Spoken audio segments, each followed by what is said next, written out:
माता रानी को विश्राम देना है तो जरा दोनों हाथ ऊपर करके तालियों के साथ कहते चलेंगे क्या?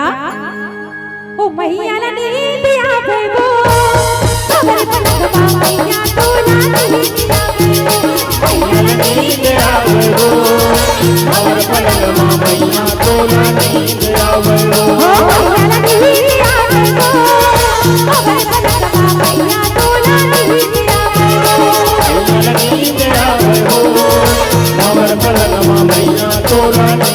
आवे मैया ला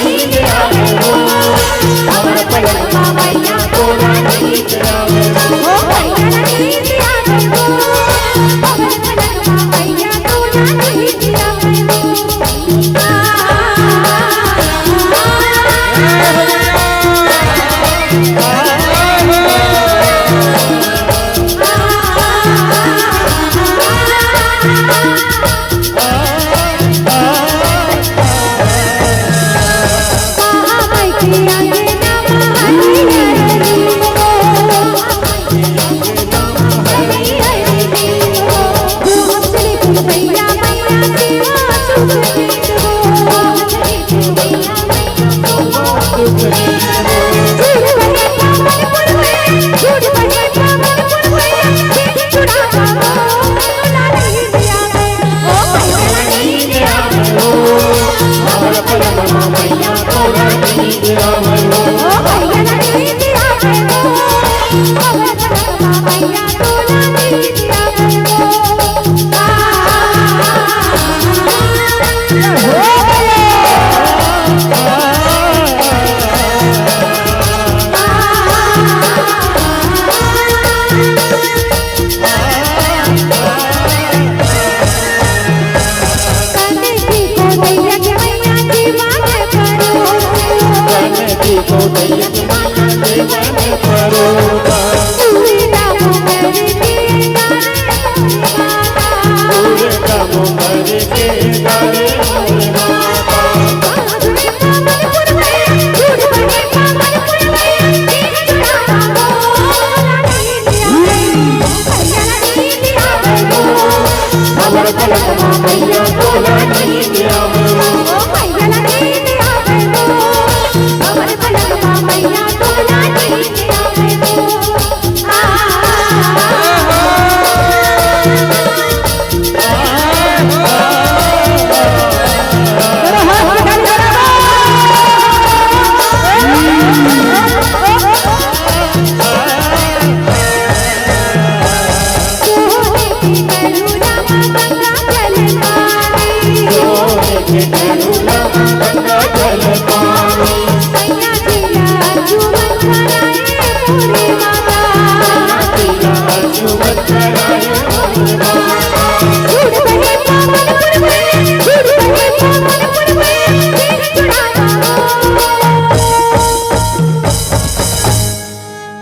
ऐसा लग रहा है जैसे मैं हर भागवत की कथा करत हूँ और कोटा के मन निचट कान दे के सुना था वह।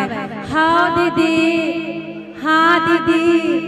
ऐसे हो गए दीदी, ऐसे नहीं, जरा दोनों हाथ की ताली आपकी बजती रहनी चाहिए।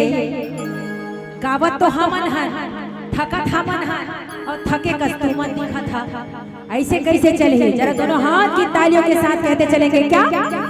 ओ मैया ला नींद आवे वो मैया तो ना नींद आवे मैया ला नींद आवे वो मैया तो ना नींद आवे वो मैया ला नींद आवे वो मैया तो ना नींद आवे वो मैया ला नींद आवे वो मैया तो ना नींद आवे वो।